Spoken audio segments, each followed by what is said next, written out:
Hi everybody, Tim Hughes here, co-founder of Digital Leadership Associates, also the author of the book Social Selling, Techniques to Influence Buyers and Changemakers, which is available on all Amazon platforms.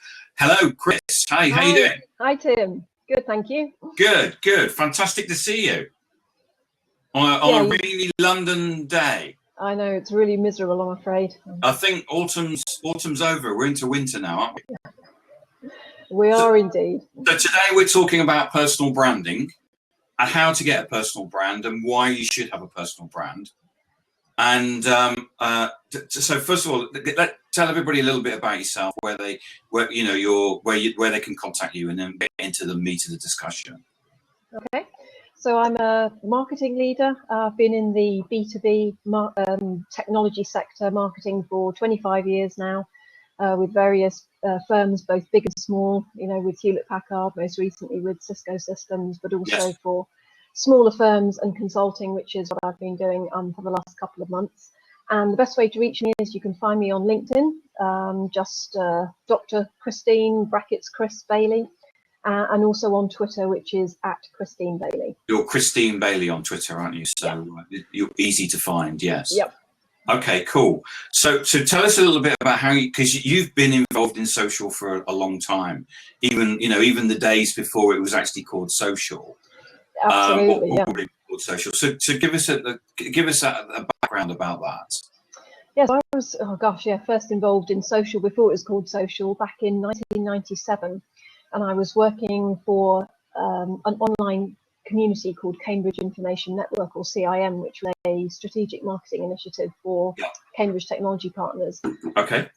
So I joined them basically to grow the European arm of the membership. So it was an online community for chief information officers, or CIOs. Right. And this was about bringing them CIOs together, getting them to discuss things. I know, but maybe we'll sell something at the same time.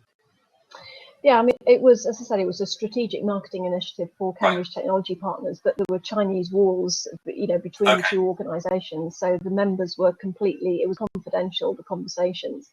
But of course, it was just a fantastic place for the CIOs to come in, to network, to learn from each other, to share in a safe environment. And from Cambridge's perspective, it was, what we would now talk about as being really unique, fresh content, because we would do online research amongst the community. We'd get them to participate in a survey, and then we would go back and talk to them about the results, and we'd produce a fantastic piece of content that we could use for PR purposes. And also we would go around, and do executive dinners, and we would invite the members to attend these dinners that Cambridge was running. And of course, as soon as they volunteered their contact details and volunteered to meet in person, then they were fair game. But we just got so much rich insight from the community, just looking at what people were talking about and what topics were important to them. So in terms of what Cambridge Technology Partners got from it, they got access to people at a very senior level. The senior people basically got access to research that they could use for their own purposes, board reports and stuff like that. Yeah, great research. So, 50% of the PR, the press coverage during that time for CTP was off the back of this community, the research that we were doing. So yeah, great content. Okay, so what was it that sparked your interest in social, and what's been your journey since then? Yeah, so I think, I set up, as you noticed, my Twitter handle. I set up my Twitter handle in 2009. So I got a really good Twitter handle. But I wasn't really doing anything then. I was just listening. I was just kind of hanging out and listening, but I wasn't really engaging. Yeah. And then it was I think it was January 2015, about 18, 20 months ago. Yeah. And my boss at the time said, we need to be getting into social, and we're going to set up some league tables amongst the marketing leadership team using Brandwatch. So I know he put up this chart, and I'm like, oh God, this is really embarrassing. I've had the Twitter handle since 2009, and I'm not even in the league table. Okay, so I need to get in the game. But it's sort of natural nerves, I think, about having sent a few tweets back in 2009 and not done anything since then. I'm like, what do I tweet about? Yeah. And back then we didn't have an employee advocacy platform. So I did the only smart thing to do, which is to go and find somebody in my team who was good on social. Yeah. And I said, help me send my first tweet. So we were actually at Cisco Live at the time. So they took a photo of me because they said, oh, it's better with a photo. Yeah. We sent the first tweet, and that was it. I was off. So, I started tweeting and started sharing content, but I noticed that my colleagues in the marketing leadership team were growing their followers faster than I was. So I thought, okay, I need to up my game here. So I got myself a social media coach, and I was growing the following. I had the coach, but she said, got to the summer and she said to me, you know what you need to do now, don't you? And I'm like, I kind of knew what she was going to say. And she said, you need to start producing your own content. And why did you need to start? Why do you think that you needed to start producing your own content? Because I got 30,000 followers by retweeting other people.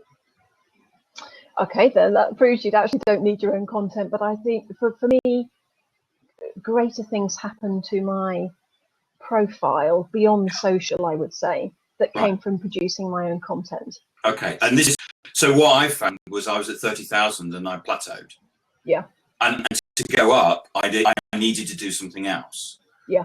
And I'm still thinking about producing my school reports about how rubbish I was at English. Yeah. But I've actually had a senior CMO say to me today that they actually really enjoy my writing. Yeah. Which is, I wish my English teacher had been there, because it would have been, that's a transformation. Yeah. But so you started writing. So you saw that there was a need for you to move your brand forward. You needed to write things. Yes, absolutely. Yeah. And so how did you start? How did you start doing that? Which, is it? Did you go on a course or? Well, I've always been, very much into sort of reading and writing, and I produced a doctorate, which is 80,000 words of writing. But I wanted to start blogging, and I think the thing with blogging is everybody's probably got at least one good blog in them, but to continually produce blogs is harder. Yes. And I worked with a firm to just basically help me accelerate that. So, they would help me write it. Not that I can't write myself, but it just really accelerated the process. And when you're very busy, so I would always pick the topic. I would download what I wanted to say. She would help me with the outline. I would approve the outline, change it or whatever. She would write it for me.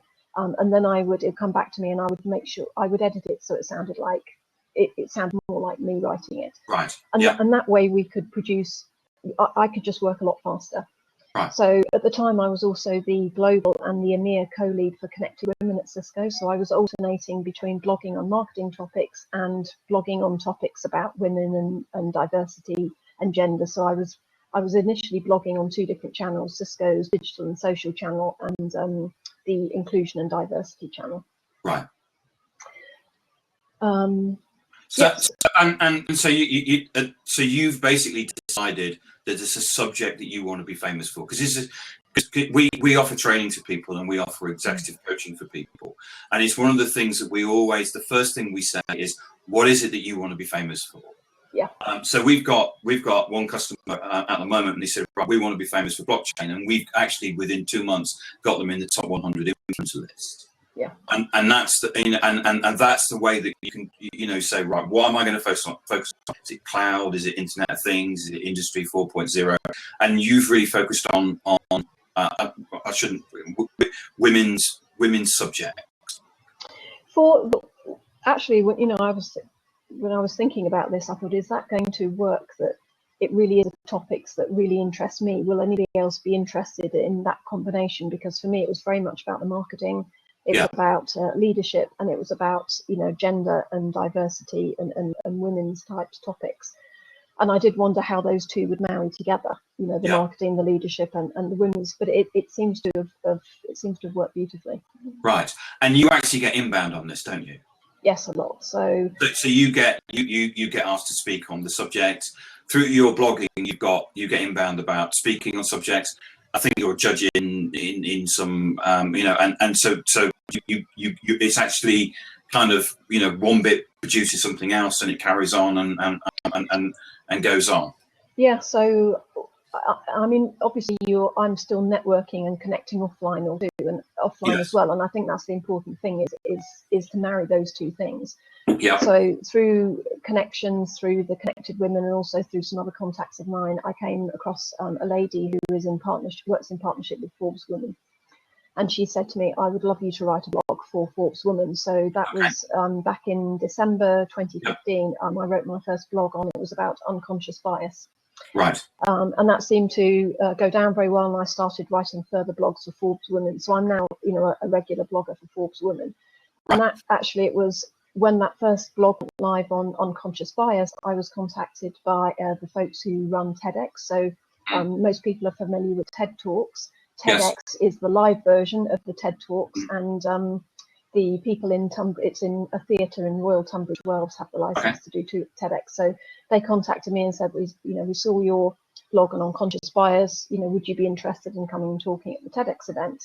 Which is what I did in June of this year, and you can find it on YouTube.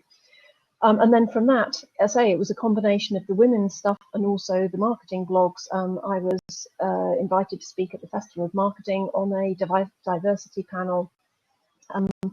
Also announced in B2B Marketing the top 10 most influential women in marketing technology, and that was in reference to the work that I've done both in marketing and the Forbes Women and the TEDx. Also, yes, I was a judge on the 2016 National Women in Business Awards, and I was a judge and a keynote speaker, and well, it just keeps coming on, actually, coming in. But you must have come across skeptics about this. I mean, there must be people who are watching this going, yeah, it's like, you've just been struck lucky or something. Sure, I was laughing when I read that chapter in your book about the skeptics, because I think I've heard just about every argument you've heard that, it's for kids, it's just, it's just marketing fluff, you're not actually going to get any real leads out of it. It's just people sharing cute cat videos, and my favourite one is my customers aren't on social. I hear that all the time. And I do. You like, really, like your customers are people, and actually I know they are on social because I'm connected to lots of them. So yeah, I heard all the arguments. One of my favourite examples actually was with one of a senior sales leader, and he was very sceptical about the value of Twitter, but he was open to kind of he was going to go along with it, and he agreed to have some time with the coach. And then he had a meeting with the Prime Minister of a very large country. And because we were monitoring his Twitter account, because we were coaching him, we were able to see that this Prime Minister tweeted that they just had a meeting with him. Now, he would have completely missed that because he wouldn't have been on Twitter and he wouldn't have been monitoring it. Well, from that moment where we contacted him and said, you might want to check your Twitter account because the Prime Minister that you just met with has just tweeted about your meeting. From that moment on, instantly converted. No more hearing my customers aren't on Twitter from him. Yeah. And so so when you've producing content, did take you to the next level? You did.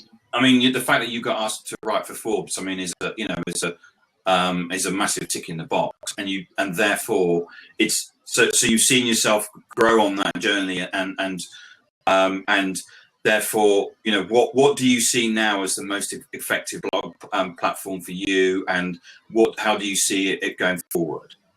I think the best thing is to experiment with different platforms. So I was blogging at the time on the two Cisco platforms. I was I was using LinkedIn Pulse as well, which I always use. Right. I was also working in partnership with Social Media Today. I was blogging on their platforms. Actually, for the women's blogs, my most successful place in terms of the number of views was through We Are the City, which is like a super network of networks for women within the square mile, run by Vanessa Vallely. And I wrote a guest blog for her on women and networking, a better way to network. And that was, that had a lot of views. And funnily enough, the blog was very much about a different way to network, which was using much more of digital and social. Right. And it was actually prompted by, I was speaking at a women's networking event, and one of the women said to me, "But networking is my idea of hell." and I said to her, "Well, what do you mean when you say networking? And she said to me, oh, it's going along to the rugby or the golf, or, you know, having to have drinks in the evening with all the men. And I said, well, that sounds like my idea of hell as well. You know, why would you do it that way in this day and age? And so the blog was about, you know, thinking about how you could use digital and social of ways to network with people. You know, I think sometimes people forget that actually with social, you're in control. Yeah. You know, you're in control about when you go back. You're in control about who you follow. You can block people. Therefore, you're in control about who you're talking to. Yeah. So you're, you know, if you go to a networking event and someone comes over to talk to you, you're not in control without you saying, I'm just going to go and get another drink and like get, you know. Whereas with social, you're just and you know, you can take time about thinking about what your response is. Yeah, I think you can do it in your own time. You know, you can do it in your own house at time. You know, at a place that's convenient for you. Also, what I say is think about giving, you know, rather than necessarily getting. And I think when people go into social media, it is very much about, well, what's in this for me? But if you think about the law of reciprocity, and you know, you give to get, it will come back to you. So by giving, I mean, you know, recommend other people, make connections. You know, if a recruiter contacts you and, you know, and you're not interested in the job personally, but you know somebody in your network who might be, you know, make that connection on social media. Go and share other people's content. You know, that's you know, one of the best ways to get people to encourage. People will want to share your content if you are sharing their content. Go and comment on it. You know, make connections, and you will find that good things come back to you if you're not, you know, if you approach it with that mentality of giving rather than getting, and just sort of acts of kindness. Recommend people, endorse people. You know, go and write nice things about them on the profile, like their stuff. Yes, you know, someone sent me a note saying I've just done a webinar. Can you watch it? And I'm thinking, okay, so I'm watching this thing, and then halfway through, he recommends me. Yeah. And then right at the end, he recommends my book, and I was like, oh right, well, thank you very much, Ian. You know, so you know, and it was, you know, I don't know if you know, Ian Moyes is a, you know, he's I'm Moyes, M-O-Y-S-E, and I'm mentioning him. So I'm giving something back. He mentioned me, and so, you know, and he's done a really fantastic webinar on some of the basics of social selling. And you know, in the world, it is true that, especially in social, what goes around comes around. Absolutely. And you know, if you're helping people, people will help you back. If you think it's all about getting it to be in it for a quick buck, people will soon find you out, and you'll suddenly find you've got no followers and no friends. But wasn't that the same in true life? Yeah, absolutely. That's it. Yeah, your social presence should be an extension of yourself. And if it doesn't work in person, it's likely not going to work online, and vice versa. It's all about connecting with people. Yes, you can get business out of it, and you know, from real companies, but it's about how you engage with other people. So you've done an awful lot. So in terms of, and you've been on a journey. I mean, you know, are there any interesting people that you've met along the way, or? Yeah, I've met some amazing people through social media. Apart from the connections that I've already mentioned, I've come across people where they've commented on a blog, and you know, we've got into a dialogue, and then I've had the opportunity to meet them offline. I've made new friendships. You know, the folks who run TEDx. You know, met them through social media. Now I'm them online. Now I met up with them recently. There was somebody, a very senior lady, who was very interested in meeting with, and I just said to them, you don't happen to know this person, do they? And they're like, oh yeah, we do. And I said, oh, could you introduce us? So, you know, I'm meeting up with her for a coffee. It's I came across a lady who did a TEDx talk on conscious bias. Okay. And I actually did a different TEDx talk, although originally our conversation was about unconscious bias. So I contacted this lady and I said, I absolutely loved your Kristin Pressner. Go and look at her TEDx talk on unconscious bias. It's brilliant. You know, she's got this concept of flip it to test it. She says, if you flip it and it sounds silly, then you've got an unconscious bias. So, for example, she says, generally speaking, we say men take charge and women take care. Right. Is the bias. She said, if you flip it and say women take charge and men take care. That sounds pretty silly. If it sounds silly, you've got a bias. Right. There's a flip it to test it. But I contacted her and I said, I just loved your TEDx talk because I was asked to do one on unconscious bias and I couldn't figure out how to do it without sending everyone to sleep. And she thought that was hilarious. And we've got a dialogue now, and I've been recommending her. I talked to loads of people, and I feel like I know this woman, and and we haven't met. So there's just lots and lots of examples where, I've met people face to face after I've been online. And some people I've made a relationship with them only, and we've never met in person. And Yes. others, the relationship started online, and now we've met face to face. Yes. Okay. Because we met online and then we met face to face because actually we don't live There you very go. far. But and here we are, and we're having a chat, and we're doing webinars and stuff. So I'm interested in your view on employee advocacy, because you know me, I just see a lot of marketers who think that this is the broadcast medium of 2016, and they can pump out as much content as they can through their employees. What's your view on it? Well, generally speaking, I'm a fan because as a marketeer, it's an extension of your brand, and who better to be advocates of your brand than your employees? Yep. So if they're not raving about the company that they work for, then why should anybody else rave about the company that they work for? So Totally. I think it's a great opportunity to amplify your brand messages, and also to just the employees themselves feel more engaged if they are sharing content and being very positive about their companies. But like everything, it has to be done the right way. Right. So it's great if you've got a social or an employee advocacy platform, and we had one at Cisco, and it really helps people just get into the game and feel confident sharing content. Just like I remember, I was really nervous about sending my first tweet, and we didn't have a platform there, so I went and found a friend who helped me do it. But in the platform, it's a very safe way of sharing content, so it gets people to kind of take that step into the unknown and know that whatever they share on that platform is going to be safe. So you still need to review your company's social media policy. You still need to be sensible. So don't be talking about rude things, religion, politics. Steer clear of those. But I think it's a great way of stepping off. Now, of course, the big danger for me with advocacy platforms is that you can get a bit lazy, and you can not really learn how to engage with social, because you can just go into the platform and just blast stuff out, which is your point.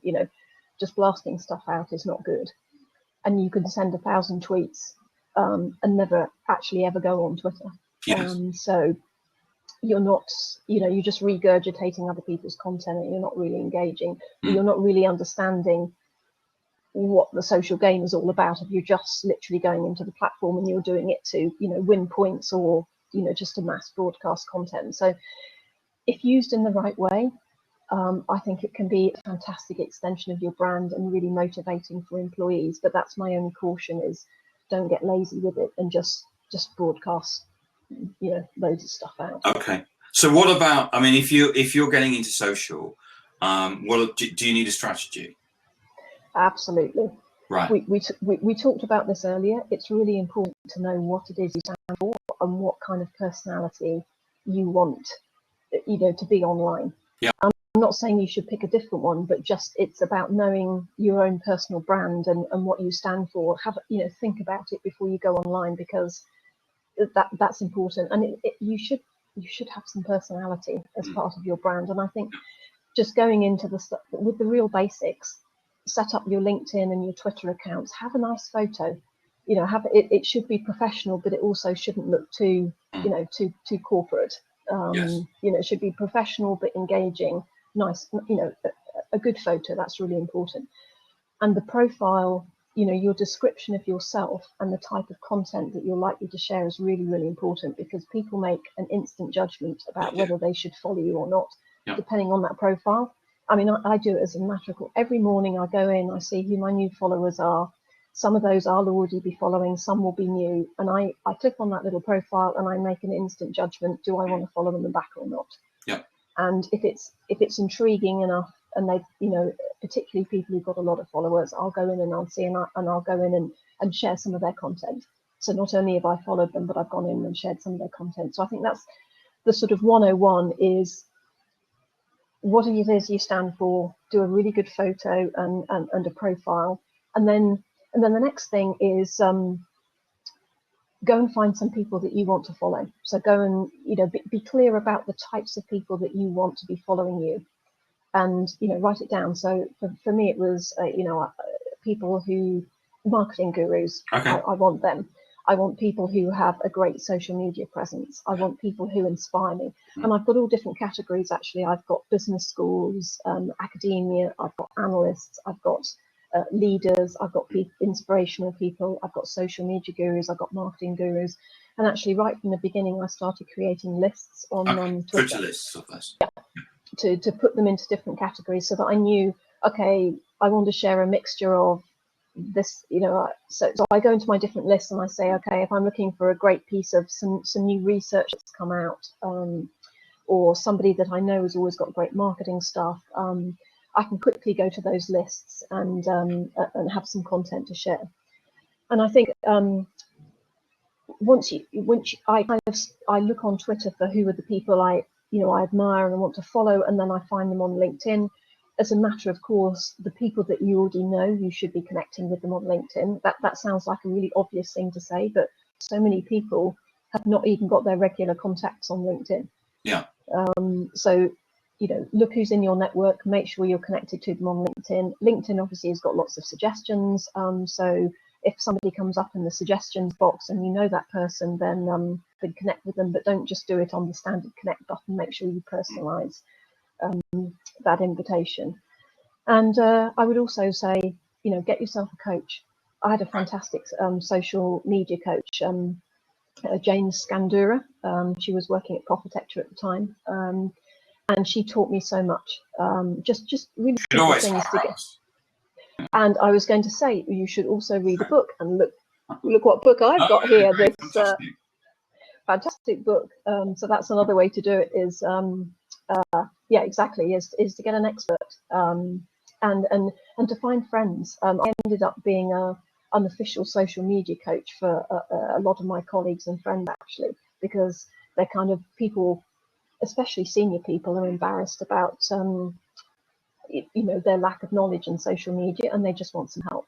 Yes. So I would also say that, you know, go and find some friends. Look at people who are further ahead in their social media journey than you are, people you admire, and get them to give you a bit of help. Yeah.